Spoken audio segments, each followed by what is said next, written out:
ये बात खत्म हो गई ना, ये बात खत्म हो गई। आप परिणाम आ गया, अहंकार भी खत्म हो गया। मैंने कई बार इसका जवाब दिया, कोई सॉफ्ट कोई हार्ड नहीं। हम सॉफ्ट हम हार्ड, ये क्या बात है? हिंदू हिंदू है, सनातन धर्म है, उसमें हार्ड और सॉफ्ट क्या होता है?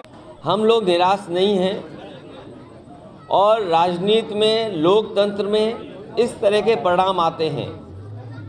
मान लीजिए जिस लोकसभा के क्षेत्र में मैं बैठा हूँ, आप हम सब लोग हैं, 5 लाख वोटों से ये पार्टी जीतती है, भारतीय जनता पार्टी। इसका मतलब ये नहीं है कि सबका साथ, सबका विकास और सबका सम्मान हो रहा हो। आपकी पहली प्रतिक्रिया? क्योंकि मैं जानता हूं, मैं जो कुछ भी कहूंगा उसके बाद का सवाल भी मैं जानता हूं आपसे। मैं कुछ भी कहूंगा उसके बाद एक सवाल और आपका आएगा। अभी कुछ दिन पहले वर्ल्ड कप इंडिया हार गया था, आप दूसरा ही सवाल ये पूछते हैं कि इंडिया का क्या होगा। हम लोग निराश नहीं हैं और राजनीति में, लोकतंत्र में इस तरह के परिणाम आते हैं। मान लीजिए जिस लोकसभा के क्षेत्र में मैं बैठा हूँ, आप हम सब लोग हैं, 5 लाख वोटों से ये पार्टी जीतती है, भारतीय जनता पार्टी। इसका मतलब ये नहीं है कि सबका साथ, सबका विकास और सबका सम्मान हो रहा हो। अभी भी बहुत सारे ऐसे लोग हैं जो निराश हैं, जिन्हें उम्मीद थी, जिनकी उम्मीद तोड़ी है। तो ये राजनीति में परिणाम आते हैं और जो भी परिणाम आएंगे वो कोई भी पॉलिटिकल पार्टी है उसको स्वीकार करेगी, लेकिन लड़ाई लंबी है। इन परिणामों से हमें और जिन लोगों को भारतीय जनता पार्टी जैसी बड़ी पार्टी का मुकाबला करना है, उन्हें बहुत तैयारी करनी पड़ेगी, बहुत अनुशासन में रह करके उन चीज़ों का मुकाबला करना पड़ेगा जिस रणनीति के तहत ये इतना बहुमत पा रहे हैं। इसलिए मुझे उम्मीद है कि आने वाले समय में परिणाम दूसरे होंगे। मध्य प्रदेश की बात कही जा देख रहे हैं आप? 24 ऐतिहासिक परिणाम आएगा और बदलाव होगा।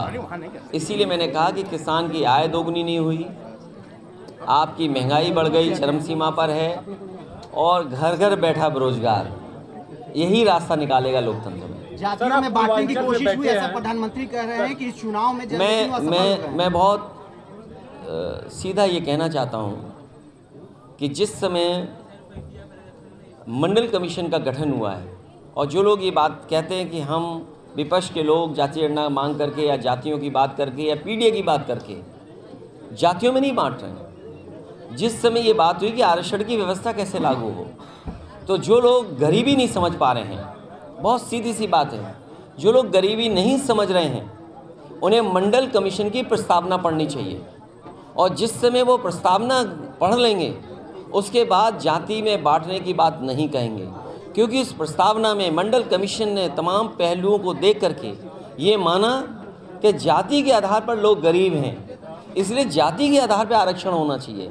इसलिए जो बात हम लोग कह रहे हैं, अगर बाबा साहब भीमराव अम्बेडकर जी ने संविधान से जाति की वजह से आरक्षण दिया है और मंडल कमीशन ने पिछड़ों को अगर जाति के हिसाब से आरक्षण दिया है, तो जो लोग ये बात कह रहे हैं कि हम जातियों में बांट रहे हैं, और हम पत्रकार साथियों से भी कहेंगे कि आप भी मंडल कमीशन की प्रस्तावना पढ़िए, उन्होंने जात के आधार पर गरीब माना है। इसलिए जो लोग ये कह रहे हैं उन्होंने संविधान और मंडल कमीशन की बातें नहीं पढ़ी हैं, वो पिछड़े विरोधी हैं, दलित विरोधी हैं और अल्पसंख्यक विरोधी हैं और आदिवासी विरोधी लोग हैं। मैंने कई बार इसका जवाब दिया, कोई सॉफ्ट कोई हार्ड नहीं। हम सॉफ्ट हम हार्ड, ये क्या बात है? हिंदू हिंदू है, सनातन धर्म है, उसमें हार्ड और सॉफ्ट क्या होता है?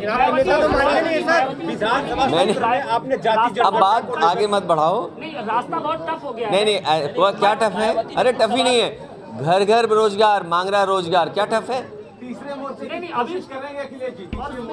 वो जो गठबंधन है वो तीसरा मोर्चा भी मान लो, चौथा मोर्चा भी मान लो, पहला मोर्चा भी मान लो। मैंने कहा लक्ष्य हमारा है बीजेपी का मुकाबला करना, और जो किसान की आय नहीं दोगुनी, बेरोजगार इतने बैठे हैं, महंगाई है, तो ये बड़े सवाल हैं। तो इन सवालों के साथ ही हम उठ बैठ करके रास्ता निकालेंगे। 2024 को सर कैसे देखते हैं? 2024 के और आय दोगुनी हो गई आपकी, बेरोजगारों को रोजगार मिल गया। अरे भाई देखिए, आप अपने आप कैंडिडेट मत घोषित किया करें। ये अखबार वाले, टीवी वाले घोषित कर देते हैं प्रत्याशी।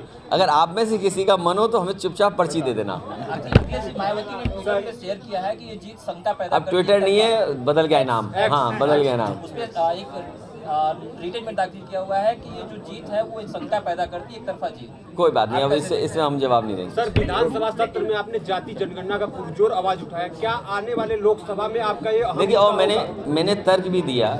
मैंने ये कहा कि जब 2017 में मेरिट से पुलिस की भर्ती हुई थी तो उस समय पुरानी आरक्षण व्यवस्था थी, और जब भर्ती का रिजल्ट आ गया तो तमाम नौजवान जो नौकरी पा गए थे, सरकार ने वो आरक्षण की व्यवस्था बदल दी। जो नए तरह से आरक्षण था वो व्यवस्था लागू कर दी, तो 1700 नौजवानों को अपनी नौकरी खोनी पड़ी। उसमें पिछड़े और दलित नौजवान थे। इसीलिए मैंने मांग की है, और पूरे देश से ये मांग उठ रही है कि जाति जनगणना हो और आबादी के हिसाब से हक और सम्मान मिलेगा। इसके मैं पक्ष में हूँ। जाति जनगणना होगी, होके रहेगी।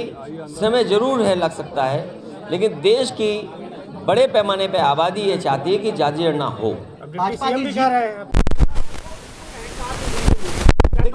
ये बात खत्म हो गई ना, ये बात खत्म हो गई। आप परिणाम आ गया, अहंकार भी खत्म हो गया। अब हमारे पत्रकार साथी परिणाम नहीं, अहंकार खत्म किया है। मुझे उम्मीद है कि आने वाले समय में फिर रास्ता निकलेगा, क्योंकि देश के लिए लोकतंत्र बचाना, संविधान बचाना ये महत्वपूर्ण है। और उससे भी महत्वपूर्ण ये है कि समाजवादियों का उत्तर प्रदेश में संघर्ष बड़ा है। समाजवादियों को फैसले बड़े लेने हैं। इसलिए जहाँ से बात शुरू हुई थी कि जो जहाँ दल मजबूत है उसको सहयोग दूसरे दल करें। समाजवादी विचारधारा फैले। मान लीजिए आज हम नेशनल इक्वल पार्टी के साथ बैठे। समाजवादी विचारधारा कोई आज की विचारधारा नहीं है। ये समाजवादी सिद्धांत कैसे आगे बढ़े, सेकुलर फैब्रिक कैसे देश का अच्छा हो, किसान की आय दोगुनी हो। सवाल तो ये पूछना चाहिए कि दिल्ली वाले लोग, सवाल आपका ये हो कि दिल्ली वाले लोग अब चुनाव में आने वाले हैं, क्या किसानों की आय दोगुनी हो गई, क्या नौकरी रोजगार मिल गया। मैं जानता हूँ यहाँ पर नारा लगता है, घर घर वाला नारा लगता है। यहाँ एक बड़ा लोकप्रिय नारा है घर घर वाला, लेकिन नारा उसको ये भी तो दिया जा सकता है। और मुझे उम्मीद है इस प्रदेश का नहीं बल्कि देश का नौजवान ये नारा देगा कि घर घर बेरोजगार, कब मिलेगा रोजगार। अगर घर घर रोजगार, घर घर बेरोजगार बैठा है और कब मिलेगा रोजगार, क्या ये नारा नहीं हो सकता। तो मुझे उम्मीद है कि ये जो अभी परिणाम आया है, इसके बाद जो आने वाले चुनाव में नारा लगने जा रहा है वो यही नारा होगा कि घर घर बेरोजगार, मांग रहा है रोजगार। जो नेशनल इक्वल पार्टी के राष्ट्रीय अध्यक्ष हैं, मैं उनका धन्यवाद और आभार प्रकट करता हूं। साथ ही उनके संगठन के सभी पदाधिकारियों का और समाजवादी पार्टी के सभी कार्यकर्ता नेता जो यहाँ पर हमारे पास हैं और जो यहाँ तक नहीं पहुँच पाए हैं, दूर सड़क या जहाँ तक आवाज़ पहुँच रही है समाजवादी साथी।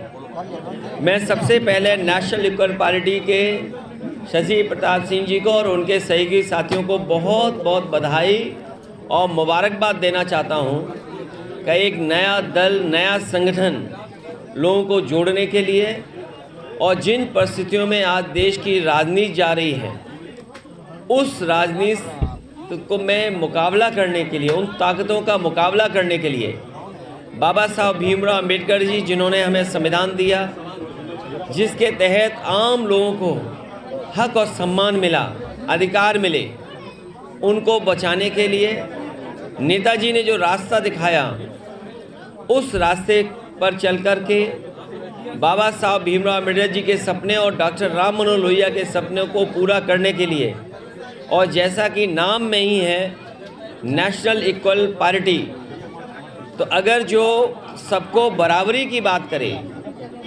सबको साथ लाने का काम करे, सबके बीच में भेदभाव ख़त्म करने की बात कहे, वो वही असली सबका साथ है। सबका साथ तभी है जब आप इक्वल हों। अगर असमानताएं रहेंगी तो बराबरी कैसी? सबका साथ, सबका विकास तभी संभव है जब सब में बराबरी हो। और बराबरी के लिए डॉक्टर बाबा साहब भीमराव अम्बेडकर जी, डॉक्टर राम मनोहर लोहिया, नेताजी और तमाम समय समय पे महापुरुष, राजनेता, साधु संत लगातार इसी प्रयास में रहे। जहाँ राजनीति की धारा में समाजवादियों का और समाजवाद यही है कि प्रॉस्पेरिटी हो, संपन्न हो लोग और बराबरी हो। उस लड़ाई को मजबूत बनाने के लिए नेशनल इक्वल पार्टी के शशि प्रताप सिंह जी को बहुत बहुत बधाई, बहुत बहुत मुबारकबाद।